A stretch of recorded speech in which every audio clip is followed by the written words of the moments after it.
confusion. One man. Okay, pause the pyramids and put the cranes back in the garage, because some of these ancient stone moves make modern tech look like baby toys. Stonework precision, mastery of sound waves, and the pursuit of immortality. These weren't myths, but coded disciplines, designed for those who truly understood their depths. From levitating monoliths to encoded afterlife pathways, these concealed maps protected technologies far beyond mere borders. This wasn't just secrecy, it was survival. A guarded legacy where the question isn't if these secrets exist, but who will finally decode them. Because let's be honest, if immortality really was on the table, history probably left some instructions out of the brochure. The fact that Egypt, Lebanon, Bolivia, and Tibet deliberately obscured their maps, that's next-level strategic misdirection. Power wasn't just in the land, it was in the secrets buried. Wait, why did the pirate go to the gym? Because he wanted to work on his plank. Beneath it. Landlubber. Now, if these distortions masked hidden technologies, sound wave manipulation, or even afterlife gateways, then history didn't just protect territories, it protected knowledge too immense to be misused. Powerful ruins, each holding a fragment of the puzzle. The missing piece? Him. We begin at Baalbek, Lebanon. Maps were distorted, pathways erased, secrets buried. But why? Every ruin is a cipher, hiding more than just stone and history. If you thought what you've seen so far was something, next. Stay locked in, because the truth, it's bigger than you think. Speaking of pathways, I have to take Luna to the dog park. Wait, I got it. Why do dogs rush into the park like it's a jailbreak just to sniff the same tree?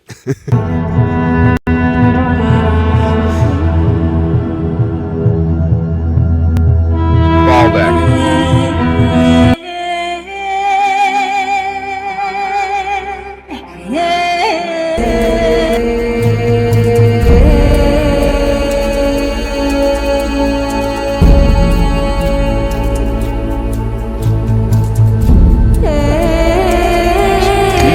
Weigh more than a fully loaded 747. Perfectly stacked. No forklifts, no joke, maybe frequencies? Yeah, that's right. The megalithic trilithon defies conventional mechanics, gravitational harmonics, friction-reducing substrates, or an unknown force yet to be replicated. While modern science reverse engineers primitive pulley systems, the ancients left behind a silent challenge. Decode the method, not just the monument. The joke isn't the stone, it's watching modern minds struggle to explain what the ancients already knew. That's right. Lassie, come home.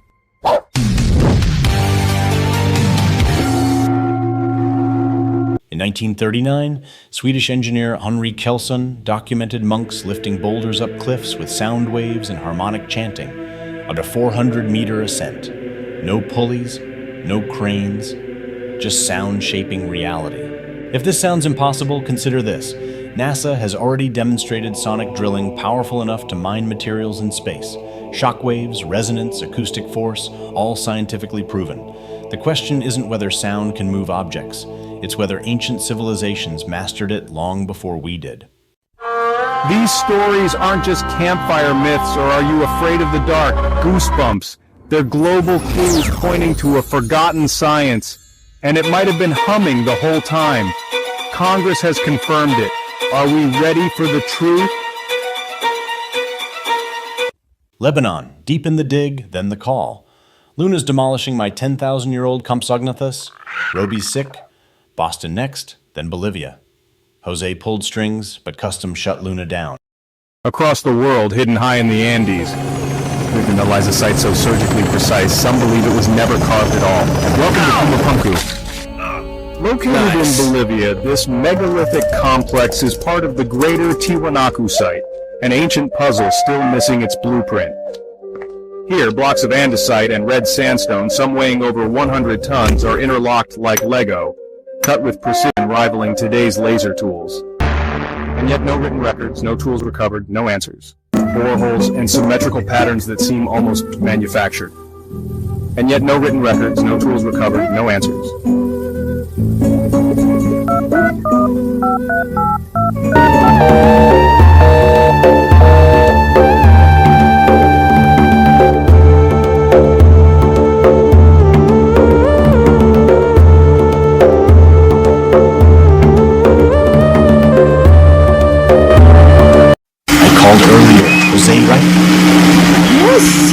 am Jose. I see. I decided to take my buddy along since I couldn't bring my dog. I tell you what, there's no McDonald's around here, but if you guys get hungry, there's a cantina about 20 miles from here. Drinks are nice and free. Radio me. I'll send a helicopter. Perfect. I'll stand by. Thanks again, Jose. Later, hermano. Fuck the falconry, is that? Did you see that? See Don't what? play with me. Crazy huge lance-head viper. Tell me you brought the kit. Relax, you'll be fine. What you mean fine? Did you bring the kit? My dog has more bolas than you. What's bolus? Tiwanaku's subtemple, buried, not lost. A structure engineered into the earth itself, resisting time, resisting erosion, not built but embedded. The architects understood more than stone. They mastered seismic attenuation, lithostatic equilibrium, and hydrodynamic resonance. A civilization operating beyond conventional mechanics. Geopolymer compositions, bombed 400 years ahead of modern material science. Subsurface channels, fluid dynamics integration, possibly for energy conduction or ritualistic resonance. We analyze, we theorize, but the ancients, they already knew. Why didn't we just go through the main entrance? This is considered a no-safe zone. It whispered its warning the moment we saw the lance-head viper. Don't, come. Numero uno. I am an archaeologist. This is what archaeologists do. Trailblaze. The falcon out the ship. And numero dos. That's two in Spanish, if you didn't know.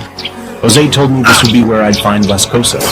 Things cryptic, never before seen by man. That's why I'm here, at the sub-secret temple in Bolivia, my friend. Remind me to ask Jose about the cantina tomorrow. Hey, me too. I'm here, not all the time. What the fuck? And I hope you brought the kit. I'm already getting bit by these big booty bugs. And I am Dave. A bug. Literally stabbed. It's called Certopogonide, aka the biting midges or no-see-ums. Typical for this density, moisture, and ground-level altitude. And I just saw a bunch of Chironomidae. Netflux. That means there's some type of water source around here, or deep beneath us for them to inhabit. What's inhabit? Do you know where we're at, my friend? You. We're at the semi-subterranean court, Rambo style. This is awesome. These walls, they have thermal memory. During the day, they absorb heat, causing trapped moisture to release, the sweating stone effect. Only meaning one thing: when the moon rises, rapid heat loss makes them ice cold as the stored energy dissipates. And here's the real weight. Ready for this? The oldest of its ceremonial structures, used for over 1,000 years, blending astronomical alignments, seismic This is exactly where resilience, Lucy said and to navigate encoded cultural symbols. The hollowed wind will follow. It's here, right here. This isn't just stone. This is confirmation. We are definitely calling Jose. We're not just stepping in a chamber. I am good. This is a time Instant capsule. relief. A conversation between civilizations still waiting for us to listen.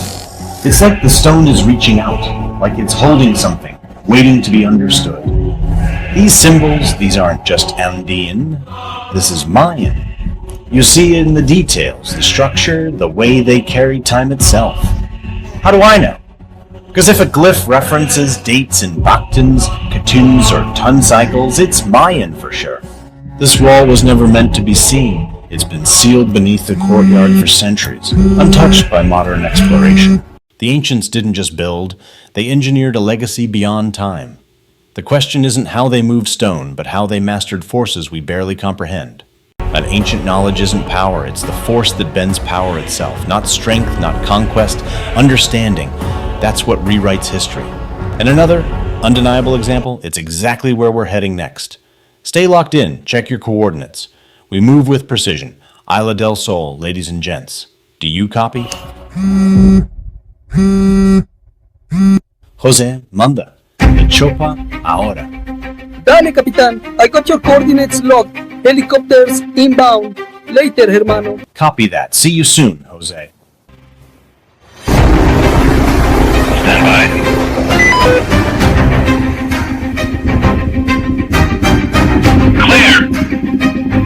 Jose is not playing. This is not your usual small Apache helicopter.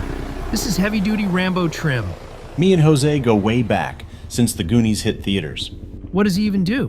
Bodybuilder, exhibit guy? He's my friend, just like you. Solid, never lost a connection. The Andes Mountains birthed the Amazon River, but not just the Amazon. The Orinoco River also begins here. feeding two of South America's greatest river networks. Locals say that when casting their nets at midnight, they witness ghostly figures, Okula and Manco Capac, fused into the mountain's secret shadows. This isn't legend, it's real, a phenomenon whispered through generations. Spanning 7 countries, the Andes deliver culture, history, terrain, and raw energy. The southern Andes cut through Argentina and Chile, while the northern Andes carve through Venezuela and Colombia. The central Andes dominate Ecuador, Bolivia, and Peru, holding secrets of ancient civilizations. Also, the Andes are alive. The highest volcano in the world, Cotopaxi, stands 19,347 feet high, towering over the land like a sentinel. Lake Titicaca is one of the deepest in South America, but not necessarily the calmest. At any entry point, its waters plunge 107 meters, 351 feet deep. But at its core, the belly of the lake, it sinks to 281 meters, 922 feet, holding secrets beneath its shifting tides. This isn't just a lake, it's a force, a witness to 30,000 to 40,000 ancient souls who relied on it for food, clothing, drinking, bathing, farming, and sacred rituals. Every ripple carries echoes of ceremonies, offerings, and survival, shaping the knowledge passed down through generations. This chamber stands as a prime example of ancient civilization crossbreeding, where sacred knowledge was passed like a covenant, a pact never to be broken, for the gods would not forgive betrayal. They say there's little to go by for Isla del Sol, whether due to funding limitations or deliberate secrecy to keep stone thieves away. But make no mistake, this island is one of the most ancient, tied to Kalasasaya, where the most powerful candidates once gathered. Purity before passage. They traveled by llamas, canoes, arriving solely for purification before stepping through the gate.